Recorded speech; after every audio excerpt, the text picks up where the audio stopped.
আপনি কি কখনো একটা জিনিস পারবেন ভুলে যেতে? কিংবা আপনি একটা জিনিসে কখনো আপনার মাথা থেকে সরায় দিতে পারবেন? সেটা হলো যে, 'আমার ভাইয়ের রক্তে রাঙানো' গানটার যে শব্দটা আছে, যে সুরটা আছে, যে হামিংটা আছে, এটা যখন আপনি শুনবেন, আপনি কি একটা মোমেন্টের জন্য পারবেন যে নিজেকে স্থির না রাখতে? আমি পারি না।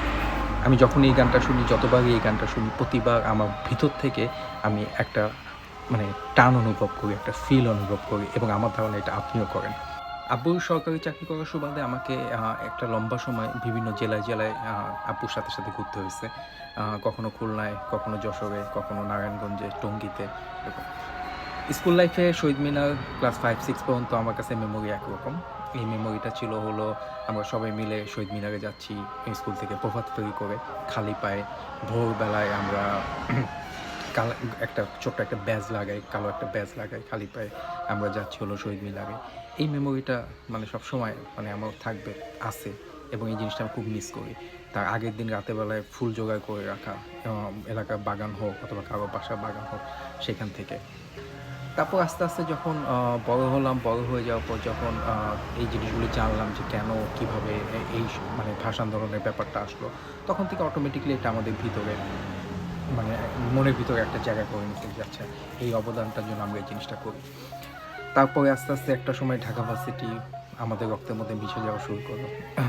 তখন থেকে যে জিনিসটা আমি সবচেয়ে বেশি উপভোগ করতাম ২১ ফেব্রুয়ারি আগে, সেটা হলো যে আ রাস্তায় যে আলপনাগুলা আঁকা হতো সেইগুলি। তার ৩-৪ দিন আগের থেকে একটা লম্বা সময় ধরে আস্তে, আস্তে এই যে ছাত্রছাত্রী ভাই-বোনরা তারা এত সুন্দরভাবে আলপনাটা আঁকতো। রাত ১২টার সময় শহীদ মিনারে যাওয়া খুব বেশি আমার হয় নাই। কারণ একটাই কারণে যে ওই সময় প্রচণ্ড ভিড় থাকে। আ আমি সবসময় ওয়েট করে থাকতাম যে আচ্ছা ঠিক আছে একটু শেষ রাতের দিকে যাওয়ার জন্য কিংবা একটু পরে যাওয়ার জন্য।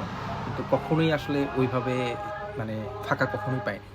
ফাঁকা পাইনি এটা বলতে চাচ্ছি যে এত মানুষ এই শহীদ মিনারে আসতো শুধুমাত্র এই শ্রদ্ধা নিবেদনটা করার জন্য। পুরা ঢাকা থেকে সমস্ত জায়গা থেকে বিভিন্ন জায়গা থেকে তারা আসতেছে, লাইন দিয়ে আসতেছে। রাত ১টা হোক, রাত ২টা হোক, ৫টা হোক, সকাল গড়ায় বিকাল হয়ে যাচ্ছে, দুপুর হয়ে যাচ্ছে, মানুষের আসা যাচ্ছে। আসা শেষ হচ্ছে না। ছোট, ছোট বাচ্চা আসতেছে। এই মানুষগুলো তো আসলে কেউ জোর করে আনে নাই। জোর করে আনা সম্ভবও না। এটা ভিতর থেকে যারা ফিল করে তারাই আসলে আসছে, তারাই আসলে আসে। এত কিছু হয়ে গেছে এই যে এই গত কয়েক ৫ মাস ৬ মাস পরে ধরে একটা জিনিস ভাবতেছিলাম যে এবার কি আবার সেই জিনিসটা হবে? কারণ টিভিগুলাতে সেই শহীদ মিনারের ব্যাজটা নাই। তারপর আমাদের ভাষা কিংবা আমাদের পতাকা, জাতীয় সঙ্গীত নিয়ে অনেক বিতর্ক হইছে।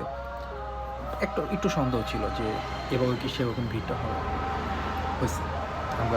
আমরা যে একটা জিনিস প্রমাণ করছি যে সেটা হলো যে যাই থাকুক না কেন, যে জিনিসটা আমার অস্তিত্বের সাথে মিশে আছে সেই জিনিসটা আসলে কখনোই কেউ সরায় দিতে পারবে না। কোনোভাবেই আসলে পারবে না।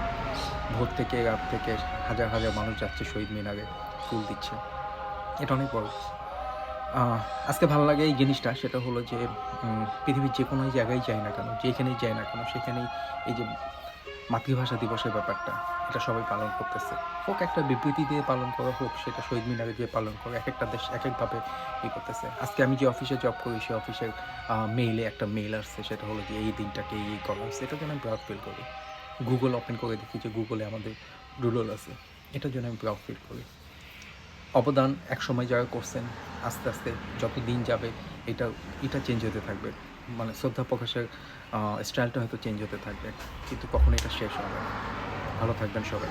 এই শ্রদ্ধাটা নিয়ে তাদের প্রতি।